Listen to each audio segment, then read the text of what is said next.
There was a boy in my school who disappeared, not physically, but in every way that mattered. Teachers called roll and skipped his name without realizing it. Kids walked past him like he was furniture. His desk sat in the same classroom as 30 other students, and somehow not one of them could tell you his name by October. I noticed, though. I always noticed. And what I uncovered about why everyone forgot him, that changed something in me I will never get back. His name was Eliot Marsh. He sat 2 rows to my left in 7th period history. And the first time I really saw him, Mrs. Calloway was handing back essays, moving down every row, calling names. But when she reached his desk, her hand just passed over it, like he was not there. It's not. I started watching him the way you watch something that does not make sense yet. He always arrived exactly on time, never early, never late. He ate lunch alone at the corner table near the emergency exit, reading paperback novels with cracked spines. When someone bumped his tray once, they did not apologize. They did not even look back. And Eliot just quietly cleaned up the spilled juice without making a sound.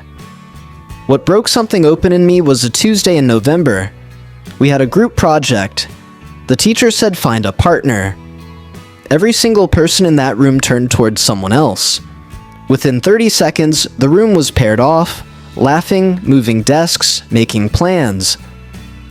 Eliot sat perfectly still. He pulled out his notebook and started writing like the assignment had always been solo. I picked up my bag and walked over. "You need a partner?" I asked. He looked up, genuinely startled. Like no one had said his name out loud in weeks. His name was Eliot, but that was not the strange part. The strange part was what happened when I mentioned him to others. I told my best friend Maya about him that evening. The quiet kid, corner table, history class. She blinked at me. "I do not know who you are talking about." I described him. Brown hair, green jacket, always reading. She shook her head slowly, genuinely confused. I thought she was joking. I went back the next day and sat beside him again. We worked on the project. He was brilliant, actually. Sharp, funny in a dry way, thoughtful. I laughed 3 times in 1 hour. That afternoon, I mentioned Eliot to my teacher. Mrs. Calloway paused mid-sentence. Her eyes went briefly unfocused, the way someone looks when they are searching for a memory they cannot quite reach. "I am not sure I know that name," she said carefully. My blood went cold. I started documenting everything. I photographed the class roster, Eliot Marsh, row 4, seat 2, right there in black ink. I took a picture of him eating lunch. I wrote down conversations word for word, because I was starting to feel like I was going crazy, and the proof was the only thing keeping me grounded. But the photographs came back wrong. Not corrupted, just empty. The corner table, an open notebook, a green jacket draped over a chair.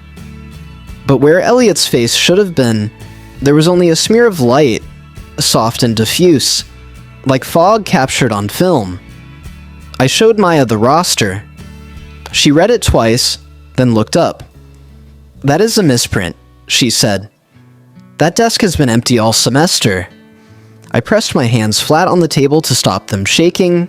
Something was happening to Eliot Marsh. Something no one else could see. I confronted him directly, sat down, put my notebook on the table, and said, "Nobody remembers you. Not Maya, not Mrs. Calloway. I have a photo of your chair, just your chair. What is happening to you?" Eliot was quiet for a long time. Then he closed his book. "It started 2 years ago," he said, "after my mom died. I pulled back, stopped talking, stopped trying, and then one day I realized people had just stopped registering me. Like grief made me into static." He said it without drama, just fact. "It gets stronger the longer it goes on," he said. "People's minds just route around me now. Fill in the blank with nothing. I trained the world to forget me." He looked at me with something raw and careful in his eyes. "You are the first person who pushed through it," he said. "I do not know why you can." I did, though. I knew exactly why. I had spent 3 years invisible too, after my dad left.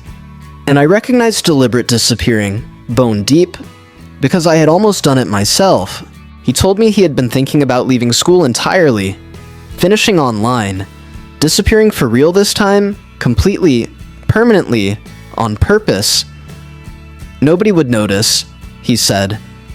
Not bitterly, just quietly, like it was arithmetic. And I felt something rise in me, hot and certain and done with being gentle. "I would notice," I said. "I notice everything about you. I notice you dog-ear pages instead of using bookmarks. I notice you mouth the words when something is funny before you let yourself laugh. I notice you saved a spot at that table last Tuesday when I was late, even though you did not think I saw." He went very still. "You cannot just leave," I said. "You are not static to me. You are one of the most real people I have ever sat across from." Something cracked open in his expression, slow like ice in March. He did not say anything. But he did not look away. He came back the next day, and the day after that. It was slow, painfully, beautifully slow.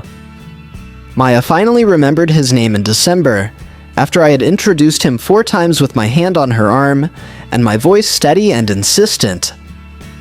Mrs. Calloway started calling roll correctly in January.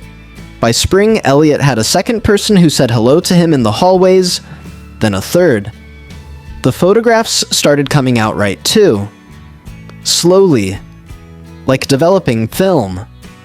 What I learned is this: invisibility is not magic. It is a wound that keeps choosing itself.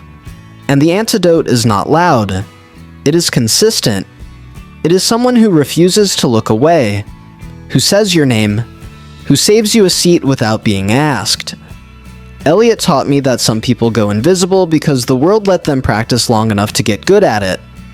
And one person, just one, choosing to see them can start reversing that. Every single time.